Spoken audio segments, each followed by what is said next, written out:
अस्सलाम वालेकुम। उम्मीद है आप सब लोग खैरियत से होंगे। आज का मेरा वीडियो पैसे कमा के फाइनेंशियल फ्रीडम हासिल करने के बारे में है। देखिए, मैं अपने पर्सनल एक्सपीरियंस के बेसिस पे एक बात आप लोगों को बताना चाहता हूँ।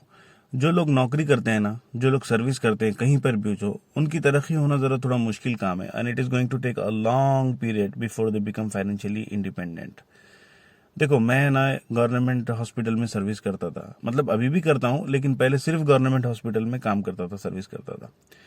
तो मेरा एक फिक्स इनकम होता था और वो फिक्स इनकम के ऊपर मेरे जो फिक्स खर्चे थे हर महीने के, मतलब जैसा क्या जो कुछ भी हम लोगों के खर्चे होते हैं। पहले हमें किराए के घर में रहता था तो वो घर का किराया हो गया, या फिर हम जो लोग कार यूज़ करते हैं उसका पेट्रोल हो गया, या फिर बच्चों की पढ़ाई हो गई, माँ बाप का जो भी खर्चा रहता है वो हो गया।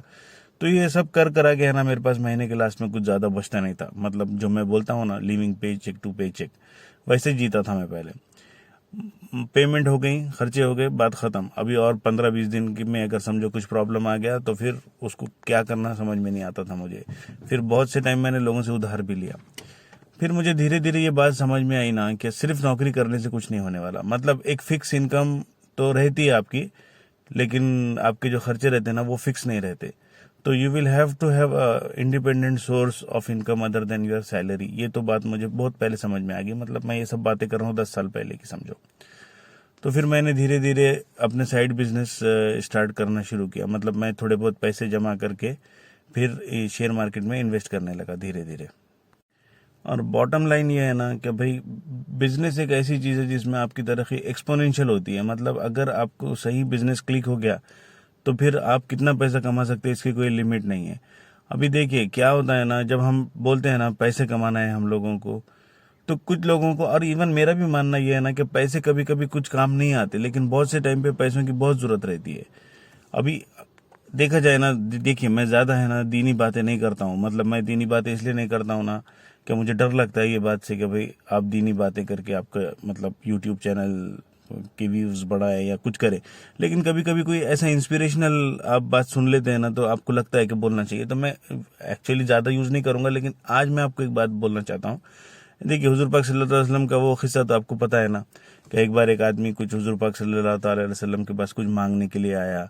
तो आप सल्लल्लाहु अलैहि वसल्लम ने उसको पूछा, भाई तेरे घर में कुछ है क्या? तो वो कुछ वैसेल या कुछ बर्तन वर्तन लेके आया। तो फिर हुजूर सल्लल्लाहु अलैहि वसल्लम ने उसको बेच के है ना, उसको एक लकड़ी का डंडा, और वो जो कुल्हाड़ी के सामने का जो रहता, कुल्हाड़ी जैसी चीज़, वो लोहे का रहता, उससे एक कुल्हाड़ी बना के दी हुजूर पाक सल्लल्लाहु अलैहि वसल्लम ने। और उसको बोले कि भाई जाओ जंगल में और जाके लकड़ियाँ तोड़ो और लकड़ियाँ तोड़ के बेचो, और फिर उससे जो पैसे आएंगे फिर उसका तुम ये करो, मतलब खर्चा करो। किसी से मांगने से तो अच्छा है कि कुछ मेहनत करो और पैसे कमाओ। वो आदमी गया वहाँ पे, मतलब जंगल में गया, फिर उसने लकड़ियाँ वकड़ियाँ तोड़ी, समझो, फिर उससे वो पैसे कमाने लगा।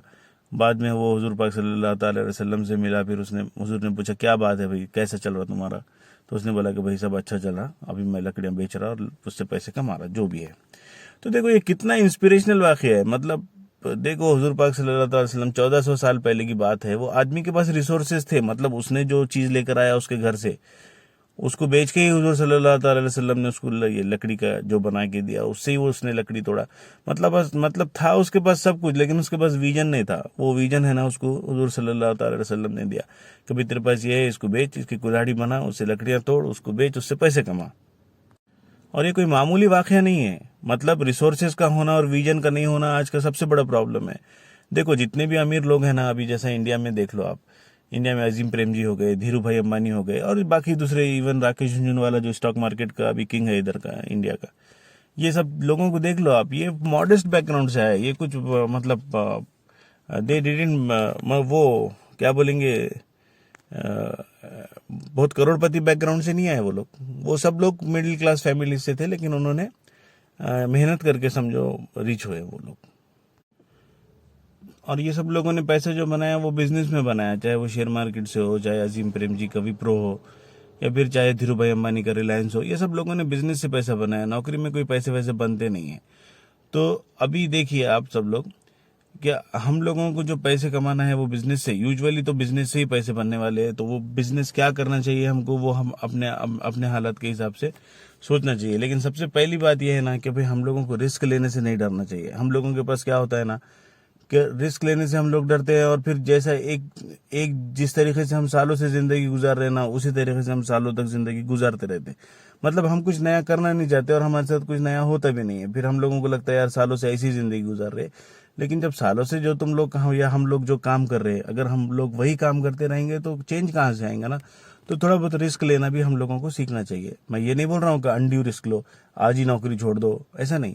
नौकरी आप चालू रखो, इन्वेस्टमेंट चालू करो धीरे धीरे, या फिर साइड बिजनेस शुरू करो और उसकी इनकम को आप इन्वेस्ट करो। साइड बिजनेस धीरे से स्टार्ट करके साइड बिजनेस की जो छोटी सी इनकम रहती है उसको आप शेयर मार्केट में इन्वेस्ट करो और अपनी नौकरी चालू रखो। जब आपके पास इतना पैसा हो गया, आपको लगा कि भाई नौकरी की मेरे को जरूरत नहीं है, तो फिर आप वो नौकरी छोड़ने के बारे में सोच सकते। तो रिस्क तो लेना ही है, बिना रिस्क के कुछ नहीं होगा, लेकिन अनड्यू रिस्क भी हम लोगों को नहीं लेना है।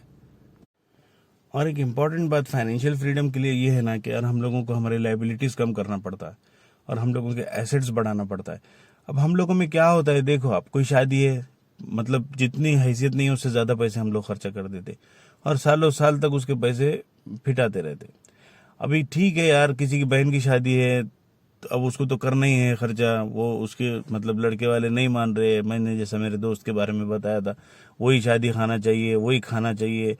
लेकिन खुद की शादी होने पे तो कम से कम खर्चा करो कि भाई तुम दूल्हे है तो तुम तो कम खर्चा करो। तुम तो बोल सकते हो ना भाई शादी करता मैं, नहीं वो भी नहीं। मतलब हर शादी में लाखों रुपए खर्चा करने का और फिर सालों साल तक उसके खर्चे चुकाते बैठने का, ये सब लायबिलिटीज के काम है। भाई एक आदमी है, वो शादी करने में लाखों रुपए खर्चा कर रहा है, फिर बाद में और उसके खर्चे चुका रहा है, इंटरेस्ट चुकाते बैठ रहा है, फिर वो कभी ऊपर आना मुश्किल हो जाता है उसका। मतलब शादी की बात नहीं है, हर चीज की बात देखो यार, हर चीज में फजूल खर्ची करना और कुछ पैसे मतलब सेविंग्स नहीं करना, इन्वेस्ट नहीं करना, ये हम लोगों की कॉमन आदत है। और इसका जो मेन रीजन है ना, वो हमको फाइनेंशियल अवेयरनेस नहीं है। हम ये बात नहीं समझते, या हम लोग ये बात नहीं समझ सकते कि आज का इन्वेस्ट किया हुआ थोड़ा सा पैसा आगे चल के मल्टीपल टाइम्स मल्टीप्लाई होके हम लोगों को बहुत अच्छे रिटर्न्स दे सकता है। और इन सब चीजों में है ना, टाइम फैक्टर बहुत इंपॉर्टेंट होता है। जितनी जल्दी आपने इन्वेस्ट करना शुरू किया, देखो 20 साल की उम्र में जो आपने इन्वेस्ट किया ना, वो आपको 30 या 35 साल की उम्र में अच्छे खासे रिटर्न्स दे सकता है। अब आपने स्टार्ट ही लेट किया तो फिर उसका कंपाउंडिंग इफेक्ट नहीं रहता है, वो सब बातें रहती है। तो लायबिलिटीज कम करके एसेट्स बढ़ाना भी एक इंपॉर्टेंट चीज है। ये सब चीजों के लिए है ना फाइनेंशियल अवेयरनेस चाहिए। आप यूट्यूब पे बहुत से वीडियोज है यार, मेरा ही वीडियो नहीं, आप फाइनेंशियल फ्रीडम, फाइनेंशियल अवेयरनेस के बारे में वीडियो देखिए, साइड बिजनेस कीजिए, कुछ भी कीजिए। जो आपका सर्विस का टाइम है वो छोड़ के इवनिंग में आप छोटा मोटा कुछ काम कीजिए और उससे पैसे कमा के आप इन्वेस्टमेंट कीजिए।